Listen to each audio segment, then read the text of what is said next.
자동차가 이 배기가스 대신 물을 배출하고 미세먼지를 거른다. 사실 가늠이 잘 안 가죠. 권순일 기자와 함께 이야기 자세히 좀 나눠보도록 하겠습니다. 권 기자, 그 수소 전기차요. 직접 타보셨죠? 어때요? 어제 진짜 잘 나갑니까? 어제 타고 왔습니다. 아, 그래요? 일반 자동차와 비교했을 때 좀 어때요? 그러니까 그 동력이 좀 다르다는 차이가 있는 거고 일반 자동차하고 거의 똑같다고 보시면 됩니다. 오히려 그 전기차하고 좀 비슷하다고 생각하시면 되는데요. 네네. 어제 그 일산에서 평창까지 수소 전기차를 타고 갔다 왔는데 일단 가면 그 기어가 없습니다. 이게 내연기관 자동차가 아니기 때문에 기어가 없어서 D를 버튼을 누르고 그냥 엑셀 밟으면 이렇게 스르르 흘러갑니다, 차가. 네. 그리고 이게 저속 구간에서는 소음이 전혀 나지 않기 때문에 내가 지금 약간 놀이기구를 타고 있는 건가 싶은 느낌도 좀 있었고요. 그리고 저속 구간에서 토크가 내연기관보다 더 좋기 때문에 저속 구간에서는 밟으면 밟음대로 움직이는 좀 자유로움이 좀 있었습니다. 그리고 이제 그 수소전기차가 10,000대가 공급되면은 나무 60만 그루를 심는 것과 비슷한 효과가 있고 경유차 20,000대가 내뿜는 미세먼지를 완벽하게 제거를 하는 정도의 친환경성이 있다고 합니다. 그래서 배기구에서 이게 물이 떨어지길래 그것도 한번 먹어봤는데 그걸 먹어보셨다고요? 네, 근데 물이 맞더라고요. 근데 네. 이게 그러니까 완전히 순수한 물은 먹으면 배 아플 수 있으니까 그냥 먹지 말라고 하시더라고요. 그리고 한 번 충전하면 평창까지 갈 수 있기 때문에 저는 따로 충전을 할 필요는 없었는데 여주휴게소에 들려서 충전을 한번 해봤습니다. 근데 실제로 그 주유소에서 기름 넣는 것보다 속도는 더 빠르더라고요. 신기한데요. 그리고 또 수소전기차는 수소 탱크를 차에 실어야 하기 때문에 그 트렁크 안쪽을 열어보면 수소 탱크가 있긴 있습니다. 그래서 좀 적재 공간이 적다라는 단점이 있는데 이번에 넥소 같은 경우는 실내 공간을 기존 SUV와 동급 정도 수준으로 맞췄기 때문에 이게 뭐 자동차가 수소전기차라고 해서 특별히 뭐 내가 수소차를 타고 있구나라는 걸 인지하기는 좀 어려웠고요. 오히려 기분이 뭔가 친환경이라고 하니까 내가 뭔가 지구에 보탬이 되는 것 같은 느낌이 들어서 좀 좋았습니다. 달리면 달릴수록 친환경적인 어떤 지구에 보탬이 되는 그런 차, 수소전기차. 그렇다면 자율주행차는 어떻습니까? 사실 자율주행차 하면 이걸 차를 믿어도 되나? 이건 내가 손을 핸들에서 떼도 되나?라는 어떤 두려움이 먼저 앞서거든요. 어떠셨습니까? 예, 무서웠습니다. 네, 실제로 지금 그 평창 시내에서 동계 올림픽 기간 동안 이제 완전 자율주행차를 일반인들이 타볼 수 있게끔 이제 그 시범 주행을 할 예정입니다. 그래서 어저께 저도 그 평창 시내에서 자율주행차를 한번 타봤는데요. 이게 좀 솔직히 좀 무서웠는데 그 제가 탔던 차가 그 문재인 대통령이 탔던 자율주행차라 그래가지고 대통령을 태울 정도면 나 정도는 지켜주지 않을까라는 좀 안심을 하고 탔는데 제일 특이했던 구간이 그 회전 구간이 있었어요. 그 회전 교차로 구간, 일반적으로 운전하기도 쉽지 않은 구간인데 거기서 그 일반 차량이 룰을 지키지 않을 때 자율주행차가 좀 거기서 좀 머뭇거리는 모습을 좀 보였어요. 근데 그 부분은 차를 지금 보수적으로 시스템을 해놨기 때문에 좀 위험하면 안 가도록 했다. 그래서 좀 너무 늦게 가면은 뒤에서 빵빵거리기도 한다. 뭐 이런 얘기도 좀 듣긴 했었습니다. 그리고 이에 앞서서 완전 자율주행차 모드로 해서 서울에서 평창까지 완주를 하기도 했는데요. 그 내용은 최종훈 기자가 다녀왔으니까 최종훈 기자의 리포트를 한번 보시도록 하겠습니다. 현대차가 수소전기차 넥소로 개발한 자율주행차. 이 차량은 수소를 한 번 충전하면 600km의 거리를 갈 수 있고 운전자가 없어도 차량 스스로 자율주행이 가능합니다. 현대자동차 넥소에 적용된 기술은 레벨 4에 해당하는 자율주행 기술입니다. 정해진 구간에 있어서는 운전자의 개입 없이 완전하게 운전할 것이며 비상 상황이 발생하더라도 차량 스스로 대응할 수 있는 그런 완전한 시스템을 갖춘 것. 지금 수소전기차 내부로 들어왔습니다.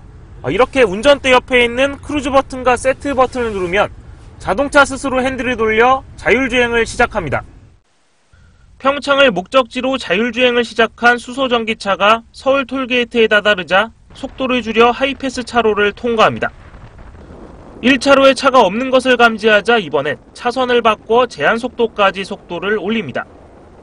교차로를 지나거나 앞에 차량이 속도를 줄이면 감속하고 터널도 무리 없이 통과합니다.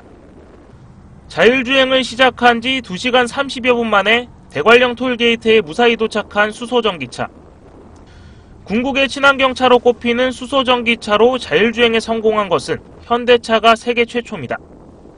일반 차량이 급격하게 앞으로 차선으로 끼어드는 경우나 또는 터널 통과할 때 그다음에 톨게이트 통과할 때 여러 가지 상황에서도 아주 안전하게 차가 자율을 하는 것을 확인을 했습니다.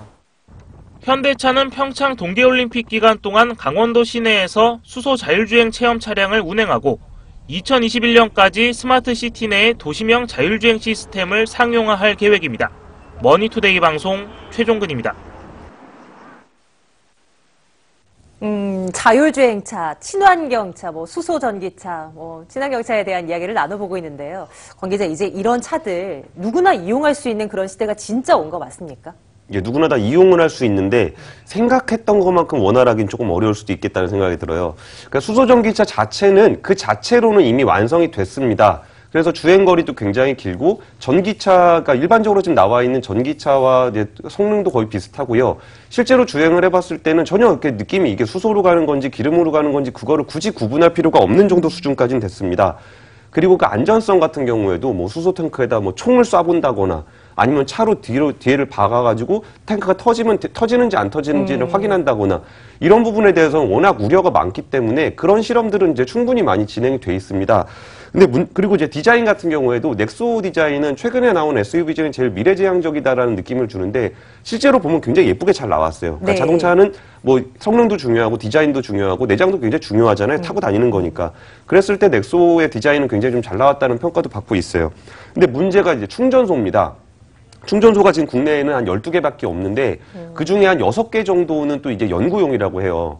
그러면 이거를 내가 가다가 이제 충전을 하기 없게 됐을 때 이제 기름 떨어져도 그 주유소까지 가는데 좀 마음이 불안하잖아요. 그런데 충전소가 그렇게밖에 없다라는 거는 사람들이 이제 선뜻 구매하기 굉장히 좀 어려운 그러네요. 굉장히 큰 진입장벽입니다. 그렇다고 해서 그거를 자동차 회사가 모든 주유소를 또 만들 수는 없는 거잖아요.